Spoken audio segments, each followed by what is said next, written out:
Muito bem, cara. É apenas a expressão da minha opinião. E isso pode ter algum valor ou nenhum valor. Bom, é o seguinte.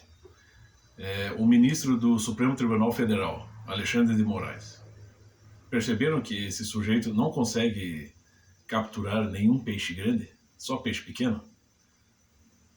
E, para piorar a situação, ele e alguns de seus colegas deixam escapar alguns peixes grandes e perigosos, né?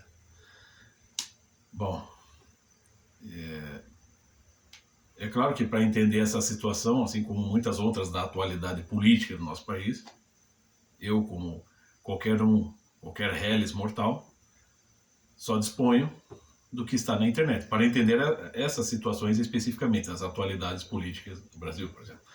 Mas se você quer entender a coisa de fato, se você realmente está comprometido em entender a realidade, em chegar a algum lugar buscando conhecimento e, por conseguinte, chegando a entender a verdade, não pode se contentar com pouco, muito menos com informações de segunda mão, porque aqui é fato, e o professor Lau também já alertava, o brasileiro não sabe dizer não sei, ele pega qualquer informação de segunda mão e sai arrotando, como se soubesse a coisa, né?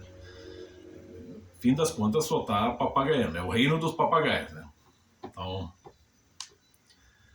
tudo que chega até mim em relação a essas situações aí, as atualidades aí, políticas do Brasil, tudo que chega é pela internet, né? Pelas mídias oficiais, tradicionais, mídias alternativas, mídias independentes, por transmissões via YouTube. É o que temos. Mas para compreender bem a origem da situação, você tem que entender os fundamentos disso. E aí, meu filho, você vai ter assim, que se debruçar, né, em Platão, em Aristóteles, passando por Maquiavel, Thomas Hobbes, Montesquieu, Jean-Jacques Rousseau, Stuart Mill, Karl Marx, Lenin, Eric Voegelin, Olavo de Carvalho, Mário Ferreira dos Santos, Eric Fromm, todo esse rol, né, de estudiosos de grande importância, sejam pessoas de inspiração angélica ou diabólica, não importa, você precisa compreender os fundamentos da coisa. Porque se você não compreender, a questão é a seguinte: você vai ficar girando em círculo, né, dentro das atualidades e não sabe o porquê das coisas. Por que isso acontece? Por exemplo, muita gente torce para que o Bolsonaro vá parar na cadeia. E muita gente teme que o Bolsonaro vá parar na cadeia. Eu não acredito que o Bolsonaro vá parar na cadeia. Por quê? Seguinte, que eu compreendo. Alexandre de Moraes não tem, nenhum dos ministros do Supremo Tribunal Federal tem esse poder. Tipo assim, é delegado de cidadezinha do interior. O que é o Brasil diante de todas as nações do mundo? É só mais uma nação. E dado, né, como diria Renato Russo, nosso pequeno universo, realmente, né, diante da maturidade e profundidade, né, cultural, política, filosófica, científica de tantas outras nações, o Brasil é um país muito atrasado. É como uma cidade do interior. E isso não exclui, né, por exemplo, os ministros do STF não são exceções. Então, eu não sei se a coisa realmente tem uma ligação com a outra. Porém, percebe o seguinte, que se Alexandre de Moraes e outros ali, colegas, né, do STF, conseguirem manobrar, criar alguma emenda, torcer a lei de modo a criar alguma via para que justifique a prisão do Bolsonaro, por exemplo, eles estarão colocando o deles na reta. Por quê? Porque os crimes do Bolsonaro, né, os atos de corrupção do Bolsonaro, são exatamente os mesmos que eles cometem. Mas como a intenção é manter o Bolsonaro longe de qualquer participação na vida pública e política, sobretudo, vamos dizer, participar de uma nova corrida pela presidência da República, então o que você faz? Não conseguindo prender o sujeito, você tem que difamá-lo.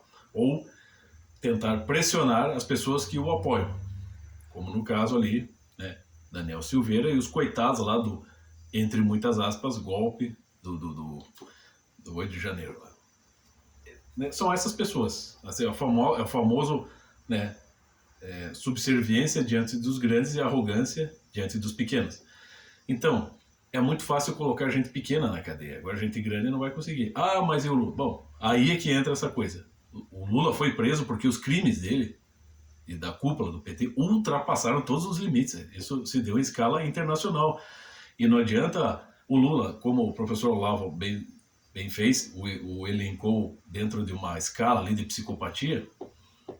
O Lula é um criminoso, é um sujeito vulgar, né? E é um sujeito que está lá para melhorar a vida dele e dos seus, não para servir ao povo, que é o que ele deveria fazer.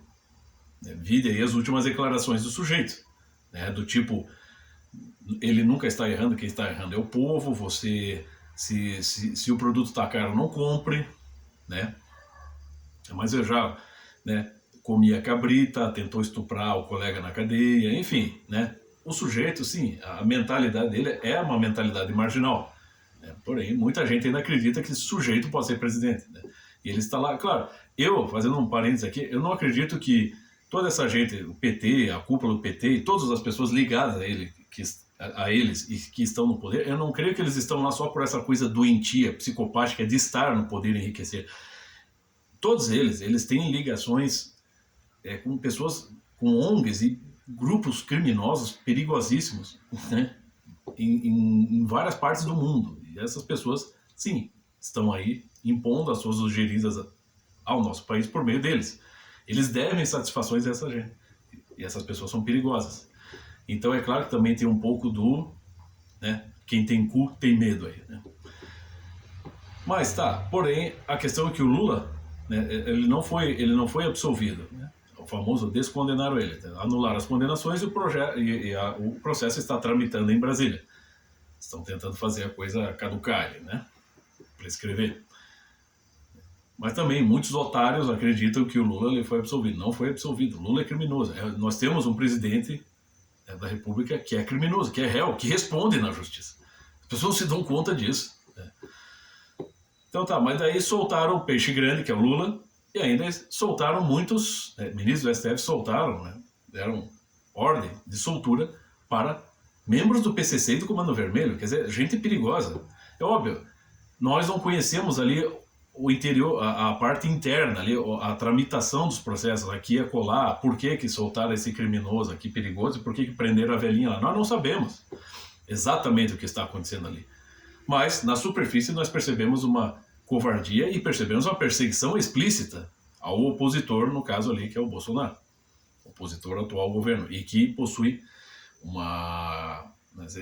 ele possui uma ampla cobertura da população, uma parte da população apoia ele, né? Então é claro que a intenção é se manter no poder, né? Porém, como esses sujeitos, né, tipo o Alexandre de Moraes, não têm mais poder além do que estão fazendo agora, né, e não vão conseguir prender o Bolsonaro, eu duvido que consigam prender. Então, assim, você vai botando essa pressão aqui e acolá, perseguindo o sujeito indiretamente. Que é claro que isso é bem manobra de criminosos, né, que tentam ter algum poder. E no fim das contas você percebe que o Alexandre de Moraes é um sujeito medíocre, porque ele não vai conseguir. Assim, cara, pense ali na divisão tripartite dos poderes, que, né, é a herança do Montesquieu. Você não lê, você não se informa. O Alexandre de Moraes já agiu muitas vezes como está ali no Thomas Hobbes, no Leviatã, o monarca absoluto, né? Você não percebe isso, que se o sujeito... Por que o poder legislativo, executivo e judiciário, por que cada um precisa ter um líder? Porque se for um monarca, regindo todos esses poderes, ele faz o que ele bem quer, como acontece muitas vezes. E ainda assim esses caras não conseguem ter poder. Ainda só pegam o peixe pequeno. Por quê? Porque são medíocres. Não conseguem ultrapassar isso. Eles sabem que se tentarem criar uma nova lei que possa incriminar, por exemplo, o Bolsonaro, eles também, num futuro não muito distante, estarão sujeitos a essa mesma lei. Então, quer apostar que o Bolsonaro será preso? Eu aposto que não será.